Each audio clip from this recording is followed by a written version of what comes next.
Fala galera, beleza? Professor Gustavo Schmidt de Biologia aqui com vocês.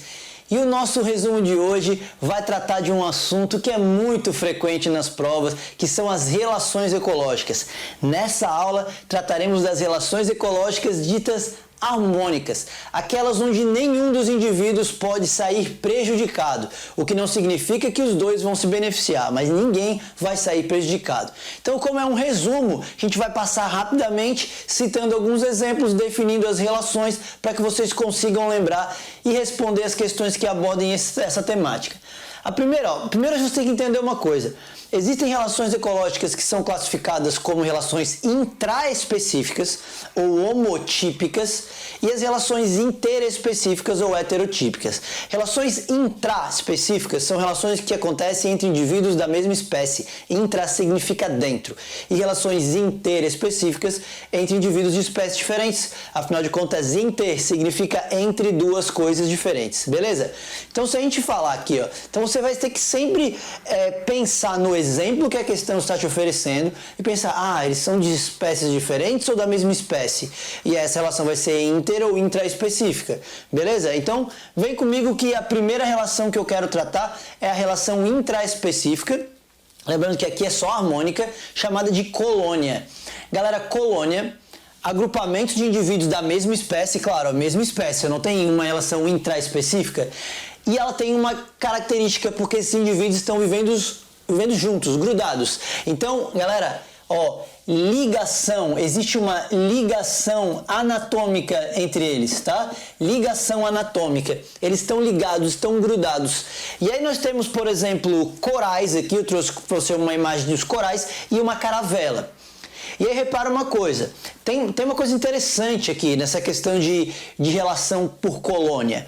Nós temos uma colônia que pode ser chamada de homeomórfica, e aí vamos lembrar, homo é igual, morfo é formato, e heteromórfica. O que significa isso? Se numa colônia todos os indivíduos têm o mesmo formato ali, eles são iguais, você vai olhar ali, não tem uma distinção muito grande, como por exemplo aqui nos corais, quando a gente tem os corais, eles formam agrupamentos agregados de indivíduos da mesma espécie, que não têm tamanhos, formatos, funções diferentes, nada disso.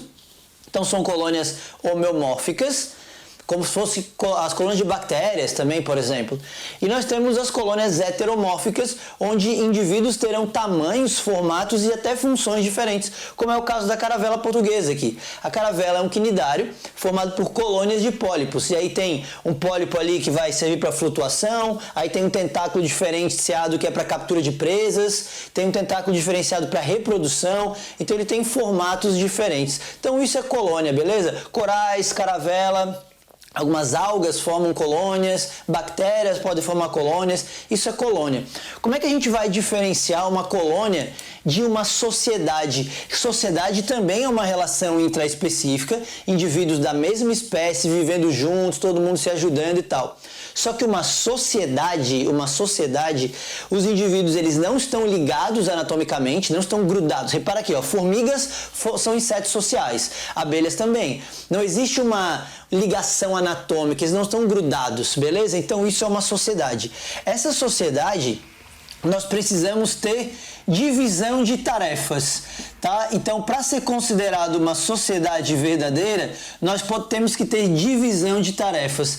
Essa divisão de tarefas, ela chega a formar indivíduos diferenciados, que são as chamadas castas, tá? Indivíduos diferenciados, e aí com hierarquias diferentes. Por exemplo, aqui nas formigas, nós temos as operárias, temos soldados que têm geralmente a cabeça maior, a mandíbula maior, as rainhas, os machos que vão se reproduzir ali. Então, cara, daí na época da reprodução desenvolvem asas. Então tem as diferentes hierarquias das castas, assim como nas abelhas. Vocês estão observando nessa imagem, está marcadinho aqui com 35, nós temos a abelha rainha. Todas as demais são fêmeas também, só que são estéreis, não se reproduzem. Eles têm os ovários atrofiados, só a rainha vai ser uma fêmea fértil para poder se reproduzir.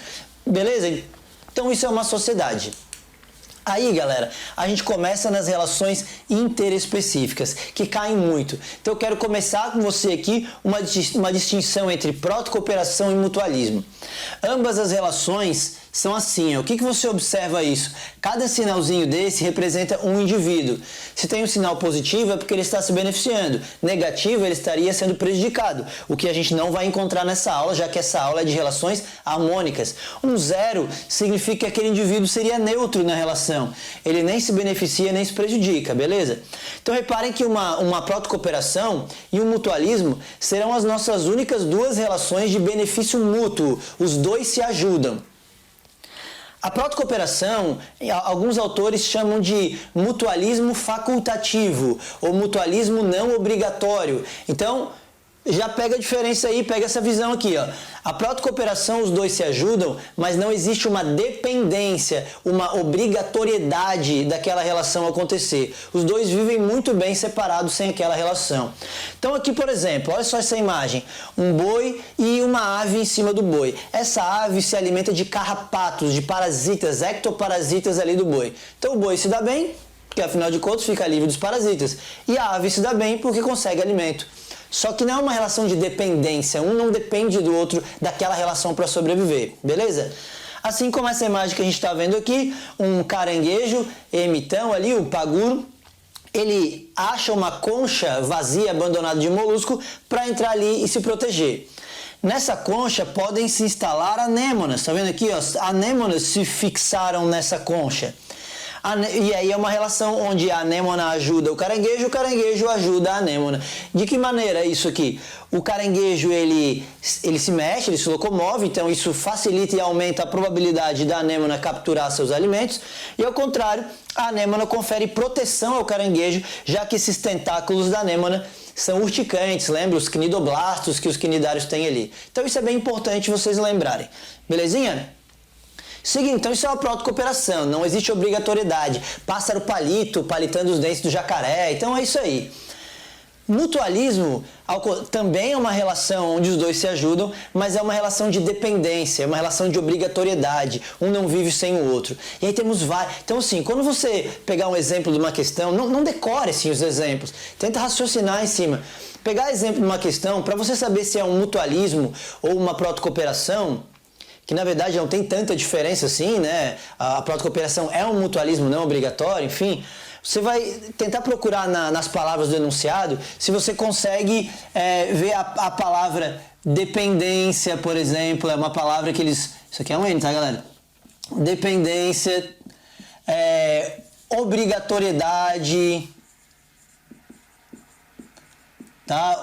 É uma relação obrigatória, um depende do outro, necessidade, um necessita do outro. Então procura essas palavras no enunciado que talvez isso te ajude.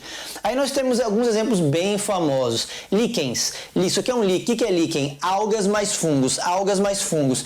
O componente alga, você sabe muito bem que a alga ela é fotossintetizante. Então ela faz fotossíntese, confere os produtos da fotossíntese para o fungo, que é um heterótrofo. Em troca, o fungo absorve água, sais e oferece ali para aquela alga. Lembra que essa alga pode ser uma alga verde, unicelular, ou uma cianobactéria, beleza? Micorriza. Associação de fungos com raízes de plantas.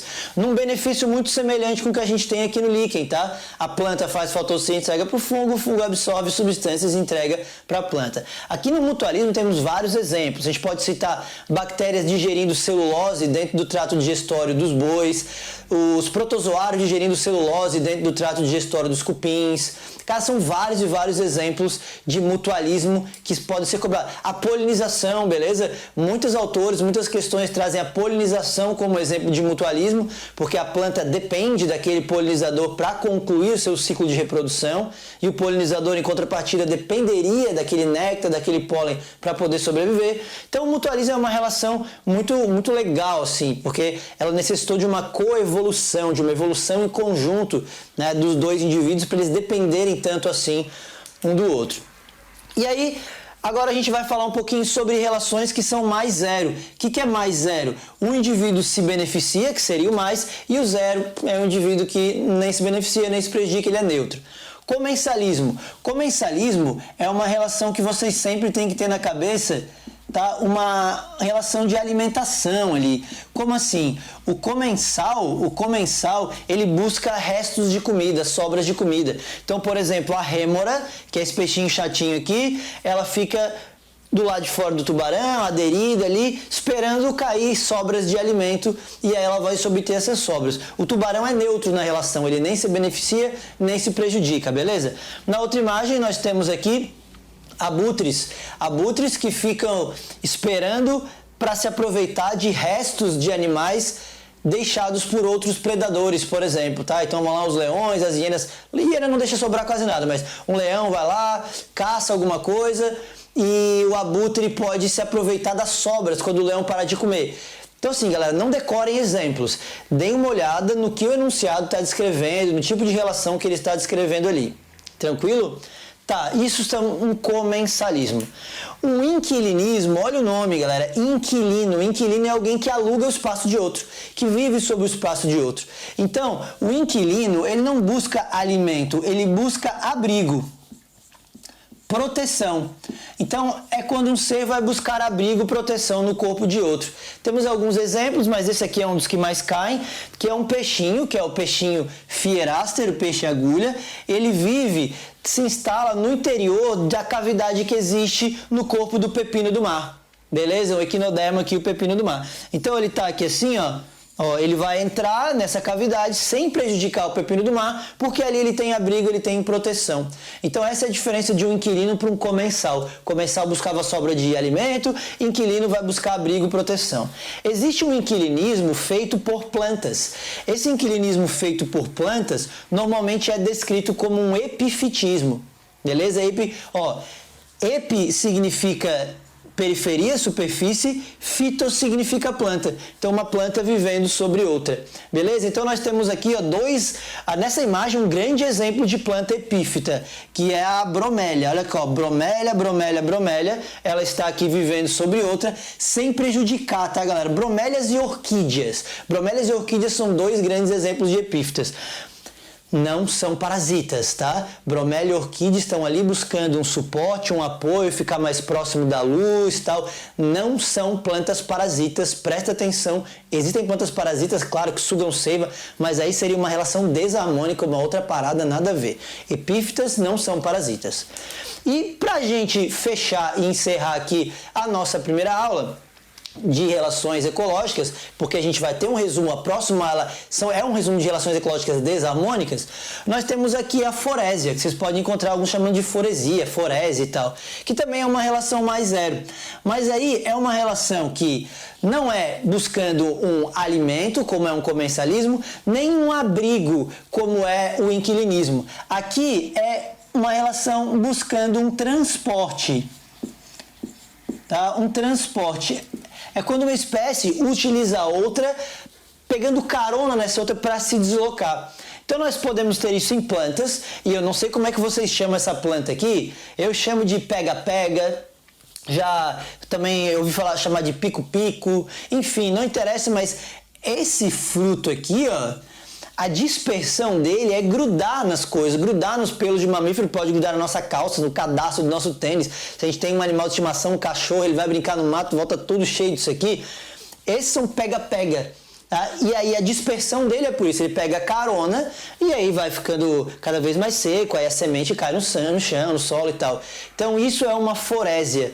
Aqui nós temos uma outra imagem bem interessante, é uma vespinha ali, e repara aqui, isso aqui é um pseudo-escorpião.